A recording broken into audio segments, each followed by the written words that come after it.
ನಮಸ್ಕಾರ ಆತ್ಮೀಯ ವೀಕ್ಷಕರೇ, ಇವತ್ತಿನ ರೀಡಿಂಗಿಗೆ ನಿಮ್ಮೆಲ್ಲರಿಗೂ ಕೂಡ ಸ್ವಾಗತ. ಇವತ್ತಿನ ರೀಡಿಂಗಲ್ಲಿ ನಿಮ್ಮ ಪರ್ಸನ್ ಅವರ ಹೃದಯದ ಮಾತುಗಳೇನು, ಅವರು ನಿಮ್ಮ ಬಗ್ಗೆ ಈಗ ಏನು ಯೋಚಿಸ್ತಾ ಇದ್ದಾರೆ ಪ್ರತಿಯೊಂದನ್ನು ಕೂಡ ಈ ಒಂದು ರೀಡಿಂಗಲ್ಲಿ ತಿಳ್ಕೊಳ್ಳೋಣ. ಫೈಲ್ ಆಯ್ಕೆಗೋಸ್ಕರ ಇಲ್ಲಿ 3 ಫೈಲ್ಗಳಿವೆ ಸ್ಕ್ರೀನ್ ಮೇಲೆ.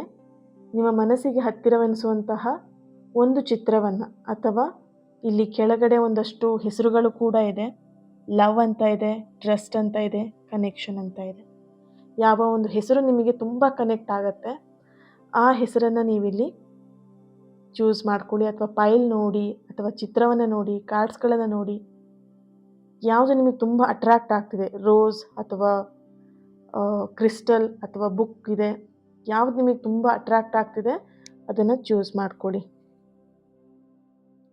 ಹಾಗೆ ಯೂನಿವರ್ಸಿಗೆ ಒಂದು ಥ್ಯಾಂಕ್ ಯುನ ಹೇಳಿ. ಈ ಒಂದು ರೀಡಿಂಗ್ ನಿಮ್ಮವರೆಗೆ ತಲುಪಿಸಿದ್ದಾರೆ ಯೂನಿವರ್ಸ್ ಅಂತ ಹೇಳಿದ್ರೆ ಯು ಆರ್ ರಿಯಲಿ ಗ್ರೇಟ್ ಅಲ್ವಾ. ಸೊ ಹಾಗಾಗಿ ಯೂನಿವರ್ಸಿಗೆ ಮನಸ್ಸಿಂದ 3 ಸಲ ಥ್ಯಾಂಕ್ ಯುನ ಹೇಳ್ತಾ ರೀಡಿಂಗ್ ಸ್ಟಾರ್ಟ್ ಮಾಡೋಣ. ಅದಕ್ಕೂ ಮುಂಚೆ ಇದೊಂದು ಜನರಲ್ ರೀಡಿಂಗ್ ಆಗಿರುತ್ತೆ. ನಿಮಗೆ ರೆಸೊನೇಟ್ ಆದರೆ ಮಾತ್ರ ಈ ಒಂದು ರೀಡಿಂಗ್ನ ವಾಚ್ ಮಾಡೋದಕ್ಕೆ ಕಂಟಿನ್ಯೂ ಮಾಡ್ತೀರಾ. ಇಲ್ಲ ಅಂತ ಹೇಳಿದ್ರೆ ನೀವು ಪರ್ಸ್ನಲ್ ರೀಡಿಂಗ್ನ ಬುಕ್ ಮಾಡ್ಕೊಳ್ಬಹುದು. ರೀಡಿಂಗ್ ಸ್ಟಾರ್ಟ್ ಮಾಡೋಣ. ಈಗ ಆಲ್ರೆಡಿ ಎಲ್ಲರೂ ಗುಲಾಬಿ ಚಿತ್ರವನ್ನು ಯಾರೆಲ್ಲ ಆಯ್ಕೆ ಮಾಡ್ಕೊಂಡಿದ್ದೀರಾ, ನಿಮ್ಮ ಎನರ್ಜಿಗೆ ಹಾಗೆ ನಿಮ್ಮ ಪಾರ್ಟ್ನರ್ ಎನರ್ಜಿಗೆ ಕನೆಕ್ಟ್ ಮಾಡಿದಾಗ ಇಲ್ಲಿ ಬರ್ತಿರುವಂತಹ ಎನರ್ಜಿ ಬಂದು ಅವರ ಹೃದಯದ ಒಂದು ಬಡಿತ ಆಗಿರಬಹುದು, ತುಡಿತ ಆಗಿರಬಹುದು, ಕೇವಲ ನಿಮಗೋಸ್ಕರ ಅನ್ನುವಂತಹ ಒಂದು ಎನರ್ಜಿ ಬರ್ತಿದೆ. ಅವ್ರು ನಿಮ್ಮನ್ನು ತಮ್ಮ ಜೀವನದಲ್ಲಿ ಒಂದು ಸೋಲ್ಮೇಟ್ ಅಂತ ಹೇಳಿ ನಂಬ್ಕೊಂಡಿದ್ದಾರೆ. ಸದ್ಯಕ್ಕೆ ಅವರು ಸ್ವಲ್ಪ ಸಂಕೋಚ ಪಡ್ತಿರಬಹುದು ನಿಮ್ಮ ಜೊತೆ ಮಾತಾಡೋದಕ್ಕೆ, ಅಥವಾ ಅವ್ರ ಫೀಲಿಂಗ್ಸ್ನ ಶೇರ್ ಮಾಡ್ಕೊಳ್ಳೋದಕ್ಕೆ ಸ್ವಲ್ಪ ಸಂಕೋಚ ಪಡ್ತಾ ಇರಬಹುದು. ಆದರೆ ನಿಮ್ಮನ್ನು ಅವರು ಯಾವುದೇ ಕಾರಣಕ್ಕೂ ಮಿಸ್ ಮಾಡ್ಕೊಳ್ಳೋದಿಕ್ಕೆ ಅಂದರೆ ಕಳ್ಕೊಳ್ಳೋದಿಕ್ಕೆ ಅವರಿಗೆ ಇಷ್ಟಪಡೋದಿಲ್ಲ. ನಿಮ್ಮ ಪರ್ಸನ್ ಎನರ್ಜಿ ಕನೆಕ್ಟ್ ಮಾಡಿದಾಗ ಅವರು ತುಂಬ ಓಪನ್ ಅಪ್ ಆಗಿಲ್ಲ. ಆ್ಯಂಡ್ ಎಲ್ಲ ವಿಷಯಗಳನ್ನು ಅವರು ಇಲ್ಲಿ ಬಾಯಿ ಬಿಟ್ಟು ಹೇಳೋದಕ್ಕೆ ಅವರು ತುಂಬ ಸಂಕೋಚ ಪಡ್ತಾರೆ, ಬಾಯಿ ಬಿಟ್ಟು ಹೇಳೋದು ಕೂಡ ಇಲ್ಲ. ಇದು ಕೇವಲ ನಿಮಗೆ ಮಾತ್ರನೇ ಅಂತಲ್ಲ, ಅವರ ಸ್ವಭಾವನೇ ಆ ರೀತಿಯಾಗಿದೆ. ಯಾವುದೇ ವಿಷಯ ಆಗಿರ್ಬೋದು, ಸಂತೋಷ ಆಗಿರಲಿ, ದುಃಖ ಆಗಿರಲಿ, ಸಂಕೋಚ ಏನೇ ಆಗಿರ್ಬೋದು, ಅವರ ಫೀಲಿಂಗ್ಸನ್ನ, ಅವ್ರ ಭಾವನೆಗಳನ್ನು ಬೇರೆಯವ್ರ ಹತ್ರ ಎಕ್ಸ್ಪ್ರೆಸ್ ಮಾಡ್ಕೊಳ್ಳೋದಕ್ಕೆ ತುಂಬ ಕಷ್ಟಪಡ್ತಾರೆ. ಕೆಲವೊಂದು ಸಲ ಹೆದರ್ಕೊಳ್ತಾರೆ ಕೂಡ. ನಾನೇನಾದರೂ ಫೀಲಿಂಗ್ಸ್ನ ಹೇಳ್ಕೊಂಡ್ಬಿಟ್ರೆ ಅವ್ರು ನಮ್ಮಿಂದ ದೂರ ಆಗ್ಬಿಡ್ತಾರೇನೋ, ನಾನೇನಾದರೂ ಅವ್ರ ಹತ್ರ ಹೇಳ್ಕೊಂಡ್ರೆ ಅವ್ರು ಏನಾದ್ರು ತಪ್ಪಾಗಿ ಅರ್ಥ ಮಾಡ್ಕೊಳ್ತಾರೇನೋ ನನ್ನ ಬಗ್ಗೆ, ಈ ಥರದ ಭಾವನೆಗಳು ಜಾಸ್ತಿ ಇದೆ. ಸೊ ಹಾಗಾಗಿ ನಿಮ್ಮ ಪರ್ಸನ್ ಎನರ್ಜಿ ಕನೆಕ್ಟ್ ಮಾಡಿದಾಗ ಅವ್ರ ಮನಸ್ಸಿಂದ ಯಾವುದೇ ವಿಷಯಗಳನ್ನು ನಿಮ್ಮ ಹತ್ರ ಅವರು ಓಪನ್ ಆಗಿ ಶೇರ್ ಮಾಡ್ಕೊಳ್ಳೋದಿಲ್ಲ. ಇಲ್ಲಿ ಒಂದು ವಿಷಯವನ್ನು ಹೇಳ್ತೀನಿ, ಗಮನ ಇಟ್ಟೆಲ್ಲರೂ ಕೇಳಿ. ಒಬ್ಬ ವ್ಯಕ್ತಿ ಸಮುದ್ರದ ದಂಡೆಯಲ್ಲಿ ಪ್ರತಿನಿತ್ಯ ಒಂದು ಸುಂದರವಾಗಿರುವಂತಹ ಶಂಖವನ್ನು ಹುಡುಕ್ತಾ ಇರ್ತಾನೆ.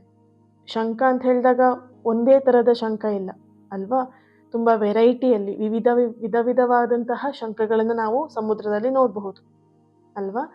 ಸಾವಿರಾರು ಶಂಖಗಳಿದ್ರೂ ಕೂಡ ಅವನ ಕಣ್ಣು ಕೇವಲ ಒಂದೇ ಒಂದು ಶಂಖದ ಮೇಲಿತ್ತು.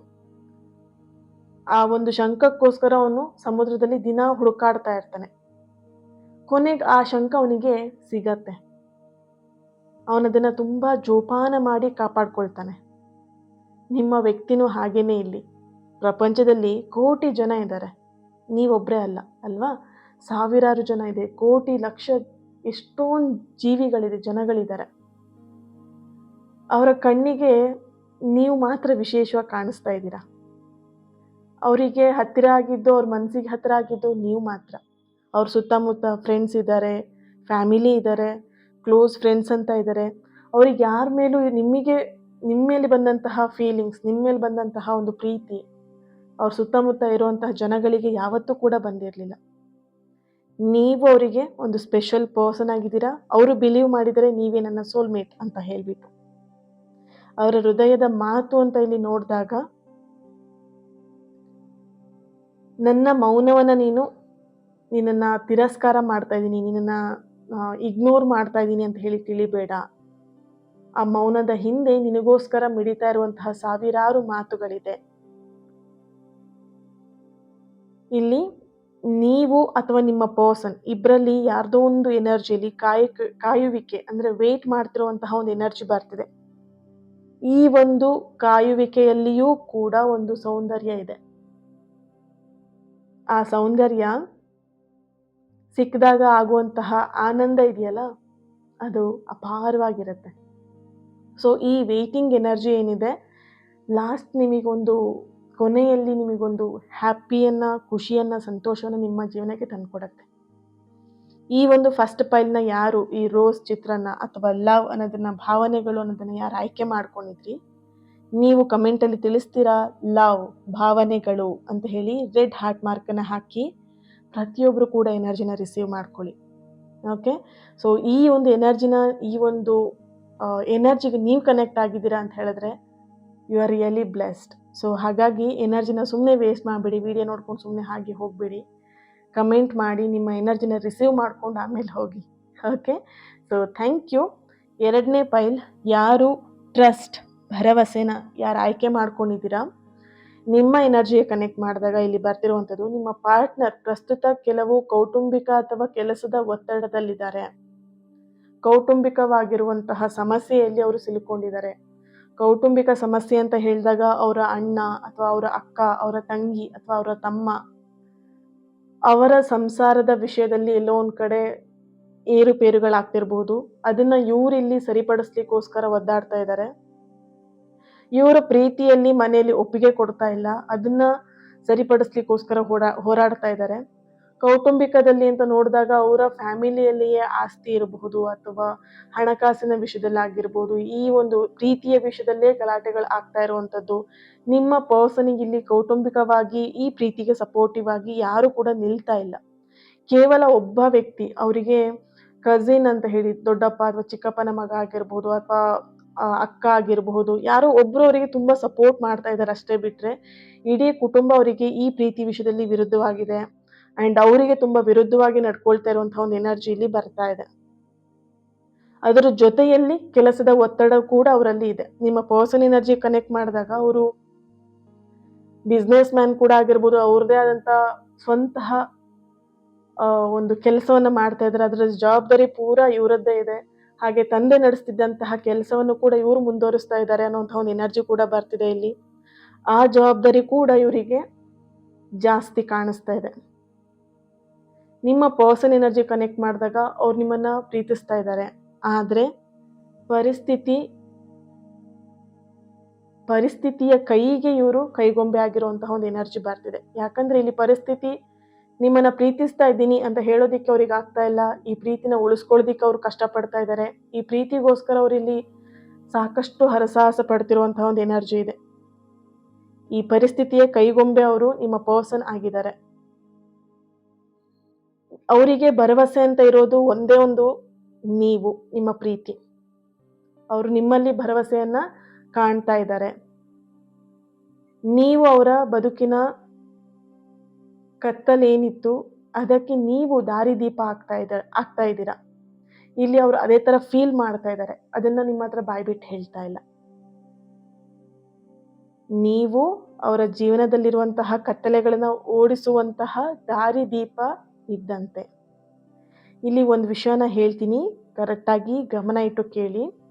ಒಂದು ಹಕ್ಕಿ ರೆಕ್ಕೆ ಮುರ್ಕೊಂಡು ಕೆಳಗೆ ಬಿದ್ದಾಗ ಮತ್ತೊಂದು ಹಕ್ಕಿ ಅದ್ರ ಜೊತೆಗೆ ಇದ್ದು, ಅಂದ್ರೆ ಹಾರಿ ಹೋಗ್ದೇನೆ ಅದ್ರ ಪಕ್ಕದಲ್ಲೇ ಕೂತ್ಕೊಂಡು ಧೈರ್ಯ ತುಂಬ್ತಾ ಅದಕ್ಕೆ.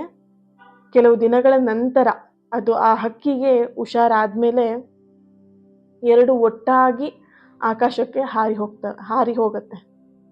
ಹಾಗೇನೆ ಇಲ್ಲಿ ನಿಮ್ಮ ಸಂಬಂಧನೂ ಕೂಡ ಅಷ್ಟೇನೆ. ಇಲ್ಲಿ ಈಗಿನ ಈ ಒಂದು ಕಷ್ಟದ ಸಮಯ ಏನಿದೆ ಕೇವಲ ತಾತ್ಕಾಲಿಕವಾಗಿರೋದಷ್ಟೇನೆ. ಒಬ್ಬರಿಗೊಬ್ರು ಬೆಂಬಲವಾಗಿ ನಿತ್ರೇನೆ ಸಾಕು. ಇಲ್ಲಿ ನೀವು ಅನ್ಕೊಂಡಂತ ಗುರಿನ ತಲುಪೋದಿಕ್ಕೆ ಸಾಧ್ಯ ಆಗತ್ತೆ. ಪ್ರೀತಿ ಅಂತ ಹೇಳಿದ್ರೆ ಕೇವಲ ಸಂತೋಷ ಹಂಚ್ಕೊಳ್ಳೋದು ಅಷ್ಟೇ ಅಲ್ಲ, ಕಷ್ಟದಲ್ಲಿ ಜೊತೆಯಾಗಿರೋದು ಕೂಡ ಪ್ರೀತಿನೇ ಆಗಿರುತ್ತೆ. ನೀವೆಲ್ಲೋ ಒಂದ್ ಕಡೆ ಅವರ ಪರಿಸ್ಥಿತಿನ ಸರಿಯಾಗಿ ಅರ್ಥ ಮಾಡ್ಕೊಳ್ತಾ ಇಲ್ಲ, ಅವ್ರನ್ನ ಮಿಸ್ಅಂಡರ್ಸ್ಟ್ಯಾಂಡಿಂಗ್ ಮಾಡ್ಕೊಳ್ತಿದ್ದೀರಾ, ತಪ್ಪಾಗಿ ಅರ್ಥ ಮಾಡ್ಕೊಳ್ತಾ ಇದ್ದೀರಾ ಅಂತ ಇಲ್ಲಿ ಎನರ್ಜಿ ಬರ್ತಾ ಇದೆ. ಸೊ ಹಾಗಾಗಿ ಅವರ ಕಷ್ಟದಲ್ಲಿ, ಅವರ ಖುಷಿಯಲ್ಲಿ ನೀವು ಜೊತೆಯಾಗಿರೋದಕ್ಕಿಂತ ಅವರ ಕಷ್ಟದಲ್ಲೂ ಕೂಡ ನೀವು ಜೊತೆಯಾಗಿರೋದು ತುಂಬಾನೇ ಇಂಪಾರ್ಟೆಂಟ್ ಆಗಿರುತ್ತೆ. ಅವರ ಹೃದಯದ ಮಾತು ಇಲ್ಲಿ, ಸದ್ಯಕ್ಕೆ ಪರಿಸ್ಥಿತಿ ನಮ್ಮ ವಿರುದ್ಧವಾಗಿರಬಹುದು, ಆದ್ರೆ ಅರ್ಥ ಮಾಡ್ಕೊಳ್ಳಿ, ಆದ್ರೆ ನನ್ನ ಪ್ರೀತಿ ಮಾತ್ರ ಯಾವತ್ತೂ ನಿನ್ನ ಪರವಾಗೇ ಇರತ್ತೆ ಅನ್ನುವಂತಹ ಅವರ ಮನಸ್ಸಿನಿಂದ ಬರ್ತಿರುವಂತಹ ಒಂದು ಮೆಸೇಜ್ ಇದಾಗಿದೆ. ನೀವು ಈ ಒಂದು ರೀಡಿಂಗ್ ಎನರ್ಜಿನ ರಿಸೀವ್ ಮಾಡ್ಕೊಳ್ಳೋದಿಕ್ಕೆ ಟ್ರಸ್ಟ್, ಭರವಸೆ ಅಂತ ಹೇಳಿ ರೆಡ್ ಹಾರ್ಟ್ ಮಾರ್ಕನ್ನು ಹಾಕಿಬಿಟ್ಟು ಎನರ್ಜಿನ ರಿಸೀವ್ ಮಾಡ್ಕೊಳ್ಳಿ. ಈ ರೀಡಿಂಗ್ ನಿಮ್ಮವರೆಗೆ ಯೂನಿವರ್ಸ್ ತಲುಪಿಸಿದೆ ಅಂತ ಹೇಳಿದರೆ ಯು ಆರ್ ರಿಯಲಿ ಬ್ಲೆಸ್ಡ್ ಅಲ್ವಾ? ಸೊ ಹಾಗಿದ್ದಾಗ ಎನರ್ಜಿನ ರಿಸೀವ್ ಮಾಡ್ಕೊಳ್ದೆ ಹಾಗೆ ಹೋಗ್ತೀರಾ ನೀವು ಅಲ್ವಾ? ನಿಮಗೆ ಸಿಕ್ಕಿರುವಂಥ ಪ್ರಸಾದನ ಕಣ್ಣಿಗೆ ಹೊತ್ಕೊಂಡು ತಲೆಯಲ್ಲಿ ಇಟ್ಕೊಬೇಕೇ ವಿನಃ ಸಿಕ್ಕಿರುವಂಥ ಪ್ರಸಾದನ ನೋಡಿಕೊಂಡು ಹಾಗೆ ಕಣ್ ತಿರುಗಿಸ್ಕೊಂಡು ಹೋದರೆ ಏನೂ ಅದ್ರಲ್ಲಿ ಯೂಸ್ ಇರಲ್ಲ ಅಲ್ವಾ? ಈ ರೀಡಿಂಗ್ ಎನರ್ಜಿನ ನೀವು ಸಂಪೂರ್ಣವಾಗಿ ರಿಸೀವ್ ಮಾಡ್ಕೊಳ್ಬೇಕಂತ ಹೇಳಿದ್ರೆ ಸಿಕ್ಕಿರುವಂತಹ ಎನರ್ಜಿನ ಕಣ್ಣಿಗೆ ಹೊತ್ಕೊಂಡು ಅದನ್ನು ತಲೆ ಮೇಲೆ ಇಟ್ಕೊಳ್ಳಿ. ಆಗ ಈ ಪ್ರೀತಿ ಎನ್ನುವಂತಹ ಸಮಸ್ಯೆಗಳು ಏನಿದೆ, ಆ ಪ್ರೀತಿಯಲ್ಲಿ ಬರುವಂಥ ಸಮಸ್ಯೆಗಳೇನಿದೆ, ಅರ್ಧಕ್ಕರ್ಧ ನಿಮ್ಮ ಎಫರ್ಟ್ ಇದ್ದರೆ ಅರ್ಧಕ್ಕರ್ಧ ಯೂನಿವರ್ಸ್ ನಿಮಗೆ ಸಪೋರ್ಟಿವ್ ಆಗಿ ಆ ಕಷ್ಟ ನಿಮಗೆ ಗೊತ್ತಾಗದಿರೋ ಹಾಗೆ ಕರ್ಕೊಂಡು ಹೋಗುತ್ತೆ. ಹಾಗೆ ಈ 2ನೇ ಪೈಲ್ನ ಯಾರು ಚೂಸ್ ಮಾಡ್ಕೊಂಡಿದ್ದೀರಿ ನೀವು ಟ್ರಸ್ಟ್, ಭರವಸೆ ಅಂತ ಹೇಳಿ ರೆಡ್ ಹಾರ್ಟ್ ಮಾರ್ಕ್ ಹಾಕಿಬಿಟ್ಟು ಎನರ್ಜಿನ ಸಂಪೂರ್ಣವಾಗಿ ರಿಸೀವ್ ಮಾಡ್ಕೊಂಡು ಆಮೇಲೆ ಹೋಗಿ. ಹಾಗೆ ಹೋಗ್ಬಿಡಿ ಯಾರು ಕೂಡ, ನೆನಪಿರಲಿ. Thank you. ಹಾಗೆಯೇ 3ನೆಯ ಪೈಲ್, ಯಾರು ಈ ಪುಸ್ತಕವನ್ನು ಆಯ್ಕೆ ಮಾಡ್ಕೊಂಡಿದ್ದೀರಾ, ಕನೆಕ್ಷನ್ ಅನ್ನುವಂತಹ ಪದವನ್ನು ಯಾರು ಆಯ್ಕೆ ಮಾಡ್ಕೊಂಡಿದ್ದೀರಾ, ನಿಮ್ಮ ಎನರ್ಜಿಗೆ ಕನೆಕ್ಟ್ ಮಾಡಿದಾಗ ನಿಮ್ಮ ಪ್ರಿಯತಮ ಆಗಿರ್ಬೋದು, ಪ್ರಿಯತಮೆ ಆಗಿರಬಹುದು, ನಿಮ್ಮ ಬಗ್ಗೆ ತುಂಬ ಗೌರವವನ್ನು ಇಟ್ಕೊಂಡಿದ್ದಾರೆ. ಅವರಿಗೆ ನಿಮ್ಮ ಮೇಲೆ ಕೇವಲ ಆಕರ್ಷಣೆ ಮಾತ್ರ ಇಲ್ಲ, ಇಲ್ಲಿ ಒಂದು ರೀತಿಯ ಭಕ್ತಿ ಇದೆ ನಿಮ್ಮ ಪ್ರೀತಿಯಲ್ಲಿ. ಓಕೆ, ಅವ್ರು ನಿಮ್ಮೊಂದಿಗೆ ದೀರ್ಘಕಾಲದ ಭವಿಷ್ಯವನ್ನು ನೋಡ್ತಾ ಇದ್ದಾರೆ. ಹಂಗಂತ ಹೇಳಿದ್ರೆ ಮದುವೆ ಆಗಿರಬಹುದು ಅಥವಾ ಸ್ಥಿರವಾಗಿ ಸಂಪೂರ್ಣವಾಗಿ ಜೊತೆಯಾಗಿ ಯಾವಾಗಲೂ ನಿಮ್ಮ ಜೊತೆಯಾಗಿರಬೇಕು ಅಂತ ಇಲ್ಲಿ ಫೀಲ್ ಮಾಡ್ತಾ ಇದ್ದಾರೆ, ಭಾವಿಸ್ತಾ ಇದ್ದಾರೆ. ಈ ಮದುವೆ ಅಥವಾ ನಿಮ್ಮ ಜೊತೆಗೆ ಉಸಿರಿರುವವರೆಗೆ ಇರಬೇಕು ಅನ್ನೋಂಥ ಅವರ ಆಸೆನ ಅದನ್ನ ಕಾರ್ಯರೂಪಕ್ಕೆ ತರೋದಕ್ಕೋಸ್ಕರ ಗಂಭೀರವಾಗಿ ಯೋಚನೆ ಮಾಡ್ತಿರುವಂತಹ ಒಂದು ಎನರ್ಜಿ ಇಲ್ಲಿದೆ. ಈ ಒಂದು ಎನರ್ಜಿ ಕನೆಕ್ಟ್ ಮಾಡಿದಾಗ ನಿಮ್ಮ ಪರ್ಸನ್ ತುಂಬ ಸಾಫ್ಟ್ ಇದ್ದಾರೆ. ಅವರಿಗೆ ಏನೇ ಕೆಲಸ ಮಾಡೋದಿದ್ರು ಅದರಲ್ಲೊಂದು ಪರ್ಫೆಕ್ಟ್ ಅನ್ನುವಂಥದ್ದು ಬರಬೇಕು, ಅಥವಾ ಏನೇ ಕೆಲಸ ಮಾಡೋದಿದ್ರು ಅರ್ಜೆಂಟಲ್ಲಿ ನಿರ್ಧಾರಗಳನ್ನು ತಗೊಳ್ದೇನೆ ಸ್ವಲ್ಪ ಆಲೋಚನೆ ಮಾಡಿ ಒಂದಷ್ಟು 10 ಸಲ ಯೋಚನೆ ಮಾಡಿ ಆಮೇಲೆ ನಿರ್ಧಾರ ತಗೊಳ್ಳುವಂತಹ ವ್ಯಕ್ತಿ ನಿಮ್ಮ ಪರ್ಸನ್. ಹಾಗಾಗಿ ಇಲ್ಲಿ ನಿಮ್ಮಿಬ್ಬರ ಮಧ್ಯ ಇರುವಂತಹ ಒಂದು ಪ್ರೀತಿ ಸಂಬಂಧ ಕೇವಲ ಆಕರ್ಷಣೆಗೆ ಸೀಮಿತ ಅಲ್ಲದೇನೆ ಒಂದು ಕನೆಕ್ಷನಿಗೆ ಸೀಮಿತ ಆಗಿದೆ. ಇಲ್ಲಿ ನಿಮ್ಮಿಬ್ಬರ ಮಧ್ಯ ಸುಮಾರಷ್ಟು ಜನ ನಿಮ್ಮಿಬ್ಬರನ್ನ ದೂರ ಮಾಡೋದಕ್ಕೂ ಕೂಡ ಪ್ರಯತ್ನ ಪಟ್ಟಿದ್ದಾರೆ ಅನ್ನೋಂಥ ಒಂದು ಎನರ್ಜಿ ಕೂಡ ಬರ್ತಿದೆ. ಆದರೆ ಎಲ್ಲೋ ಒಂದು ಕಡೆ ನೀವು ಅದಕ್ಕೆ ಅವಕಾಶ ಕೊಟ್ಟರು, ನಿಮ್ಮ ಪರ್ಸನ್ ಅದಕ್ಕೆ ಅವಕಾಶ ಕೊಟ್ಟಿಲ್ಲ, ಅಥವಾ ನಿಮ್ಮ ಪರ್ಸನ್ ಅವಕಾಶ ಕೊಟ್ಟರು, ನೀವು ಅದಕ್ಕೆ ಅವಕಾಶ ಕೊಟ್ಟಿಲ್ಲ. ಇಲ್ಲಿ ಇಬ್ಬರದ್ದು ಎನರ್ಜಿ ಬರ್ತಾ ಇದೆ. ಇಲ್ಲಿ ಯಾರೇ ನಿಮ್ಮಿಬ್ಬರ ಮಧ್ಯೆ ಬಂದಿದ್ರು ಕೂಡ ಆ ಒಂದು ಎನರ್ಜಿನ ನೀವು ನಿಮ್ಮ ಪ್ರೀತಿಗೆ ಯಾವುದೇ ರೀತಿಯಾದಂಥ ಎಫೆಕ್ಟ್ ಬೀಳದೇ ಇರೋ ಹಾಗೆ ರಕ್ಷಣೆನ ಮಾಡ್ತಿರುವಂಥ ಒಂದು ಎನರ್ಜಿ ಬರ್ತಿದೆ. ಸೊ ಈ ಒಂದು ಕಾರ್ಡ್ನ ಯಾರು ಚೂಸ್ ಮಾಡ್ಕೊಂಡಿದ್ದೀರಾ, ನೀವು ಈ ಪ್ರೀತಿ ವಿಷಯದಲ್ಲಿ ಏನೆಲ್ಲ ಕಷ್ಟಪಟ್ಟಿದ್ದೀರಾ ಅಲ್ವಾ, ಅದನ್ನು ಆದಷ್ಟು ಬೇಗ ಆ ಕಷ್ಟದಿಂದ ಹೊರಗೆ ಬರ್ತೀರಾ ಅನ್ನೋಂಥ ಒಂದು ಎನರ್ಜಿ ಬರ್ತಿದೆ. ಹಾಗೇನೇ ಇಲ್ಲಿ ನಿಮಗೊಂದು ವಿಷಯ ಹೇಳ್ತಾ ಇರೋವಂಥದ್ದು ಏನು ಅಂತ ಹೇಳಿದ್ರೆ, ಒಬ್ಬ ಶಿಲ್ಪಿ ಕಲ್ಲಿನಲ್ಲಿ ದೇವತೆಯನ್ನು ಕಂಡಂತೆ ಅವರು ನಿಮ್ಮಲ್ಲಿ ಒಂದು ಅದ್ಭುತವಾದಂತಹ ವ್ಯಕ್ತಿಯನ್ನು ಕಾಣ್ತಾ ಇದ್ದಾರೆ. ನೋಡ್ಬೋದು, ಈ ಪ್ರೀತಿಯಲ್ಲಿ ನಾನು ಮುಂಚೆನೇ ಹೇಳಿದ ಹಾಗೆ ಗೌರವನೂ ಇದೆ, ಹಾಗೆ ನಿಮ್ಮ ಮೇಲೆ ಒಂದು ಭಕ್ತಿ, ಈ ಪ್ರೀತಿಯಲ್ಲಿ ಒಂದು ಭಕ್ತಿ ಕೂಡ ಇರುವಂತಹ ಒಂದು ಎನರ್ಜಿ ಬರ್ತಿದೆ. ಹಾಗಾಗಿ ನಿಮ್ಮನ್ನು ಅವರು ದೇವತೆ ಥರ, ದೇವರ ಥರ ಅವ್ರು ನಿಮ್ಮನ್ನು ಫೀಲ್ ಮಾಡ್ತಿರುವಂಥದ್ದು. ಒಬ್ಬ ವ್ಯಕ್ತಿ ಮರ ನೆಟ್ಟು ಅದ ಫಲ ನೀಡೋವರೆಗೆ ವರ್ಷಗಟ್ಟಲೆ ತಾಳ್ಮೆಯಿಂದ ಕಾಯ್ತಾ ಇರ್ತಾನೆ. ನಿಮ್ಮ ಪಾರ್ಟ್ನರ್ ಕೂಡ ಆ ತಾಳ್ಮೆಯಲ್ಲಿದ್ದಾರೆ. ಅವ್ರಿಗೆ ಗೊತ್ತು ನಿಮ್ಮ ಪ್ರೀತಿ ಅಮೂಲ್ಯವಾಗಿರುವಂಥದ್ದು ಅಂಥೇಳಿ, ಮತ್ತು ಅದಕ್ಕೆ ಸಮಯವನ್ನು ನೀಡಬೇಕು, ಸಮಯವನ್ನು ಕೊಡಬೇಕು ಅನ್ನೋವಂಥ ಒಂದು ಅರಿವು ಕೂಡ ನಿಮ್ಮ ಪರ್ಸನಿಗೆ ಇದೆ. ಇಲ್ಲಿ ನಾನು ಹೇಳಿದೆ ಅಲ್ವಾ, ನಿಮ್ಮ ಪರ್ಸನಿಗೆ ಯಾವುದೇ ಆದರೂ ಕೂಡ ಗಡಿಬಿಡಿಯಲ್ಲಿ ಮಾಡೋದಕ್ಕಿಂತ ಸ್ವಲ್ಪ ಕಾದು ಯೋಚನೆ ಮಾಡಿ ಆಮೇಲೆ ಅದನ್ನು ಏನು ಮಾಡಬೇಕು ಅಂತ ಹೇಳಿ ಯೋಚಿಸುವಂತಹ ವ್ಯಕ್ತಿ. ಹಾಗಾಗಿ ನಿಜವಾದ ಪ್ರೀತಿಗೆ ಅವಸರ ಇರೋದಿಲ್ಲ. ಅದಕ್ಕೆ ಕೇವಲ ಅಚಲವಾದಂತಹ ನಂಬಿಕೆ ಇರಬೇಕು. ನಿಮ್ಮ ಪರ್ಸನ್ ಇದೇ ಎನರ್ಜಿಯಲ್ಲಿದ್ದಾರೆ ಅಂದರೆ ಅವರ ಮನದ ಒಂದು ಹೃದಯದ ಮಾತು ಏನು ಅಂತ ಹೇಳಿದಾಗ, ನಿನ್ನ ಜೊತೆಗಿನ ಪ್ರತಿಯೊಂದು ಕ್ಷಣವೂ ನನಗೆ ಹಬ್ಬ ಇದ್ದಂತೆ, ನಿನ್ನನ್ನು ರಾಣಿಯಂತೆ ರಾಜನಂತೆ ನೋಡಿಕೊಳ್ಳುವುದೇ ನನ್ನ ಆಸೆ ಅನ್ನುವಂತಹ ಎನರ್ಜಿ ನಿಮ್ಮ ಪರ್ಸನಿಂದ ಬರ್ತಾ ಇದೆ. ಅವರ ಎನರ್ಜಿ ಕನೆಕ್ಟ್ ಮಾಡಿದಾಗ ಅವರು ಕಂಪ್ಲೀಟ್ ಆಗಿ ನಿಮ್ಮ ವಿಷಯದಲ್ಲಿ ಅವರು ಬೆರೆತು ಹೋಗಿದ್ದಾರೆ, ನಿಮ್ಮ ಪ್ರೀತಿಯಲ್ಲಿ ಬೆರೆತು ಹೋಗಿದ್ದಾರೆ, ನಿಮ್ಮ ಸೋಲಲ್ಲಿ ಬೆರೆತು ಹೋಗಿದ್ದಾರೆ. ಆ ಕನೆಕ್ಷನ್ ಅನ್ನುವಂತಹ ಎನರ್ಜಿಯಲ್ಲಿ ನಿಮಗೆ ಗೊತ್ತಾಗ್ಬೋದು ಎಷ್ಟು ನೀವು ಪಾಸಿಟಿವ್ ಫೀಲ್ನ ಮಾಡ್ತಾ ಇದ್ದೀರಾ ಅಂತ ಹೇಳಿಬಿಟ್ಟು. ಆ ಕನೆಕ್ಷನ್ ಅಂದರೆ ಕೇವಲ ಒಂದು ಪ್ರೀತಿ ಕನೆಕ್ಷನ್, ಅಟ್ರಾಕ್ಷನ್ ಆಗಿರಲ್ಲ, ಅದೊಂದು ಸೋಲ್ ಕನೆಕ್ಷನ್ ಆಗಿರುತ್ತೆ. ಓಕೆ, ಸೊ ಯಾರು ಈ ಒಂದು 3ನೆಯ ಫೈಲ್ನ ಯಾರು ಚೂಸ್ ಮಾಡ್ಕೊಂಡಿದ್ರಿ, ಪ್ರತಿಯೊಬ್ಬರು ಕೂಡ ಕಮೆಂಟಲ್ಲಿ ತಿಳಿಸ್ತೀರಾ ಕನೆಕ್ಷನ್ ಅಂತ ಹೇಳಿಬಿಟ್ಟು, ಸಂಪರ್ಕ ಅಂತ ಹೇಳಿ ರೆಡ್ ಹಾರ್ಟ್ ಮಾರ್ಕನ್ನು ಹಾಕ್ಬಿಟ್ಟು ಎನರ್ಜಿನ ರಿಸೀವ್ ಮಾಡ್ಕೊಳ್ತೀರಾ. ಈ ಒಂದು ಎನರ್ಜಿ ನಿಮ್ಮವರೆಗೆ ಯೂನಿವರ್ಸ್ ತಲುಪಿಸಿದೆ ಅಂತ ಹೇಳಿದ್ರೆ ಯು ಆರ್ ರಿಯಲಿ ಬ್ಲೆಸ್ಡ್ ಅಲ್ವಾ. ಈ ಎನರ್ಜಿನ ರಿಸೀವ್ ಮಾಡ್ಕೊಳ್ದೇನೆ ಹಾಗೇನೆ ಯಾರೂ ಕೂಡ ಹೋಗಬೇಡಿ. ಹೇಗೆ ರಿಸೀವ್ ಮಾಡ್ಕೊಳ್ಬೇಕು ಹೇಳಿದೆ ಅಲ್ವಾ, ಕಮೆಂಟಲ್ಲಿ ತಿಳಿಸ್ಬಿಟ್ಟು ನಿಮ್ಮ ಫೈಲ್ಗಳಿಗೆ ತಕ್ಕಂತೆ ಏನೆಲ್ಲ ಕಮೆಂಟ್ಸ್ಗಳನ್ನ ಹೇಳಿದ್ದೀನಿ ಆ ಕಮೆಂಟ್ಸ್ಗಳನ್ನ ಹೇಳಿಬಿಟ್ಟು ಹಾಕಿಬಿಟ್ಟು ಕಮೆಂಟ್ ಬಾಕ್ಸಲ್ಲಿ ಎನರ್ಜಿನ ರಿಸೀವ್ ಮಾಡಿಕೊಂಡು ಆಮೇಲೆ ನಿಮ್ಮ ಕೆಲಸಕ್ಕೆ ನೀವು ಹೋಗ್ಬೋದು. ಓಕೆ, ಸೊ ಸಿಕ್ಕಿರುವಂಥ ಪ್ರಸಾದನ ನೆಗ್ಲೆಕ್ಟ್ ಮಾಡಿ ನೋಡಿದ್ರೂ ನೋಡದೇ ಇರೋ ಹಾಗೆ ಹೋಗಬೇಡಿ. ನಿಮ್ಮ ಪ್ರಯತ್ನ, ನಾನು ಹೇಳಿದೆ ಅಲ್ವಾ, ನಿಮ್ಮ ಪ್ರಯತ್ನ 50% ಇದ್ದರೆ ಇನ್ನು 50% ಯೂನಿವರ್ಸ್ ನಿಮಗೆ ಸಹಾಯ ಮಾಡ್ತಾ ಇರುತ್ತೆ. ಅದನ್ನು ಅರ್ಥ ಮಾಡ್ಕೊಳ್ಳಿ. ಹಾಗೆಯೇ ಪ್ರೀತಿ ಅನ್ನುವಂಥದ್ದು ನಂಬಿಕೆ ಮೇಲೆ ನಿಂತಿರುವಂಥದ್ದು. ಅರ್ಥ ಮಾಡ್ಕೊಳ್ಳಿ. ಪ್ರೀತಿ ಅಂದ್ರೇ ನಂಬಿಕೆ, ನಂಬಿಕೆ ಅಂದ್ರೇ ಪ್ರೀತಿ. ಈ ರೀಡಿಂಗ್ ನಿಮ್ಮೆಲ್ಲರಿಗೂ ಕೂಡ ರೆಸನೇಟ್ ಆಗಿದೆ, ಇಷ್ಟ ಆಗಿದೆ, ಒಂದು ಪಾಸಿಟಿವ್ ಫೀಲ್ ಕೊಟ್ಟಿದೆ ಅಂತ ಹೇಳಿ ಭಾವಿಸ್ತೀನಿ. ಪಾಸಿಟಿವ್ ಫೀಲ್ ಕೊಟ್ಟಿದ್ರೆ ನೀವೆಲ್ಲರೂ ಕೂಡ ನನ್ನ ಜೊತೆ ಕನೆಕ್ಟ್ ಆಗ್ತೀರಾ, ನನ್ನ ಹೀಲಿಂಗ್ ಎನರ್ಜಿನ ನೀವು ರಿಸೀವ್ ಮಾಡ್ಕೊಳ್ತೀರಾ. ಹಾಗೆ ನನ್ನ ಪ್ರತಿನಿತ್ಯದ ಪ್ರಾರ್ಥನೆಯಲ್ಲೂ ಕೂಡ ನೀವಿರಬೇಕು ಅಂತ ಹೇಳಿದ್ರೆ ಈ ಒಂದು ಚಾನಲ್ನ ಸಬ್ಸ್ಕ್ರೈಬ್ ಮಾಡಿಕೊಂಡು ನನ್ನ ಜೊತೆಗೆ ಕನೆಕ್ಟ್ ಆಗಿ. ನೀವೆಲ್ಲರೂ ನನ್ನ ಜೊತೆ ಕನೆಕ್ಟ್ ಆಗಿದ್ದೀರಾ ಅನ್ನೋದು ನನಗೆ ಗೊತ್ತಾಗುತ್ತೆ, ಎಷ್ಟು ಜನ ಕನೆಕ್ಟ್ ಆಗಿದ್ದೀರಾ, ಎಷ್ಟು ಜನ ಕನೆಕ್ಟ್ ಆಗಿಲ್ಲ ಅಂತ ಹೇಳಿಬಿಟ್ಟು. ಓಕೆ, ಸೊ ಕನೆಕ್ಟ್ ಆಗಿ ದೆನ್ ನೀವೇ ನೋಡ್ತೀರಾ ಆಮೇಲೆ ನಿಮ್ಮ ಲೈಫಲ್ಲಿ ಹೇಗೆಲ್ಲ ಮಿರಾಕಲ್ ಚೇಂಜಸ್ನ ನೋಡ್ತೀರಾ ಅಂತ ಹೇಳಿಬಿಟ್ಟು. So thank you. ಆ್ಯಂಡ್ ಹಾಗೆಯೇ ಇವತ್ತಿನ ದಿನ ಯಾರೆಲ್ಲ ಬರ್ತ್ಡೇ ಆ್ಯಂಡ್ ಆ್ಯನಿವರ್ಸರಿನ ಸೆಲೆಬ್ರೇಟ್ ಮಾಡ್ಕೊಳ್ತಿದ್ದೀರಾ ನಿಮ್ಮೆಲ್ಲರಿಗೂ ಕೂಡ ಆ ದೇವರು ಎಲ್ಲ ರೀತಿಯಾದಂತಹ ಸಕಾರಾತ್ಮಕವಾಗಿರುವಂಥ ನಿಮ್ಮ ಎಲ್ಲ ಕನಸುಗಳನ್ನು ಕೂಡ ಆದಷ್ಟು ಬೇಗ ನೆರವೇರಿಸಲಿ, ನಿಮ್ಮೆಲ್ಲರಿಗೂ ಕೂಡ ಒಳ್ಳೆಯದಾಗಲಿ ಅಂತ ಹೇಳಿ ಬ್ಲೆಸ್ ಮಾಡ್ತಾ ಹೀಲ್ ಮಾಡ್ತಾ ಇನ್ನೊಂದು ರೀಡಿಂಗಲ್ಲಿ ಸಿಗ್ತೀನಿ. ಅಲ್ಲಿಯವರೆಗೆ ಈ ಒಂದು ರೀಡಿಂಗ್ನ ಯಾರ ಹತ್ರ ಶೇರ್ ಮಾಡ್ಕೊಳ್ಬೇಕು ಅವ್ರ ಹತ್ರ ಶೇರ್ ಮಾಡ್ಕೊಳ್ಳಿ, ಲೈಕ್ ಮಾಡಿ, ನಾನು ಹೇಳಿದಾಗೆ ನನ್ನ ಜೊತೆ ಕನೆಕ್ಟ್ ಆಗೋದಕ್ಕೆ ಚಾನಲ್ನ ಸಬ್ಸ್ಕ್ರೈಬ್ ಮಾಡ್ಕೊಳ್ಳಿ. ಹಾಗೆಯೇ ಇನ್ನೊಂದು ವಿಷಯ, ಈ ತಿಂಗಳು 23-24ನೇ ತಾರೀಕು 7 ಚಕ್ರ ಧ್ಯಾನ ಹಾಗೂ ಸಾಧನೆ ಕ್ಲಾಸ್ ನಡೀತಾ ಇದೆ ಆನ್ಲೈನಲ್ಲಿ. ಯಾರೆಲ್ಲ ಜಾಯಿನ್ ಆಗಬೇಕಂತ ಇದ್ದೀರಾ ಆದಷ್ಟು ಬೇಗ ಜಾಯಿನ್ ಆಗಿ. ಆ ಒಂದು ಕ್ಲಾಸ್ ನಿಮಗೆ ಏನಕ್ಕೆ ಪ್ರಯೋಜನ, ಏನಕ್ಕೆ ನಿಮಗೆ ಅದು ಬೇಕು ಅನ್ನೋದನ್ನು ನೆಕ್ಸ್ಟು ವಾಯ್ಸ್ ಕ್ಲಿಪ್ಪಲ್ಲಿ ಬರುತ್ತೆ. ಸಂಪೂರ್ಣವಾಗಿ ಅದನ್ನು ಕೇಳಿಸ್ಕೊಂಡು ಯಾರೆಲ್ಲ ಜಾಯಿನ್ ಆಗಬೇಕಂತಿದ್ದೀರಾ ಸ್ಕ್ರೀನ್ ಮೇಲೆ ಕಾಣ್ತಿರುವಂಥ ನಂಬರಿಗೆ ವಾಟ್ಸಪ್ ಮಾಡಿ ನೀವು ಕ್ಲಾಸಿಗೆ ಜಾಯಿನ್ ಆಗಬಹುದು. ಸರಿನಾ? So thank you so much. ಪ್ರೀತಿ ಸದಾ ಹೀಗೆ ಇರಲಿ, ನಿಮ್ಮೆಲ್ಲರ ಆಸೆ ಕನಸುಗಳು ಆದಷ್ಟು ಬೇಗ ನೆರವೇರಲಿ. Lots of love. ಇನ್ನೊಂದು ರೀಡಿಂಗಲ್ಲಿ ಸಿಗೋಣ. God bless you all. ನಮಸ್ಕಾರ ಆತ್ಮೀಯರೇ. ನಿಮ್ಮ ಜೀವನದಲ್ಲಿ ಮನಃಶಾಂತಿ ಇಲ್ವಾ?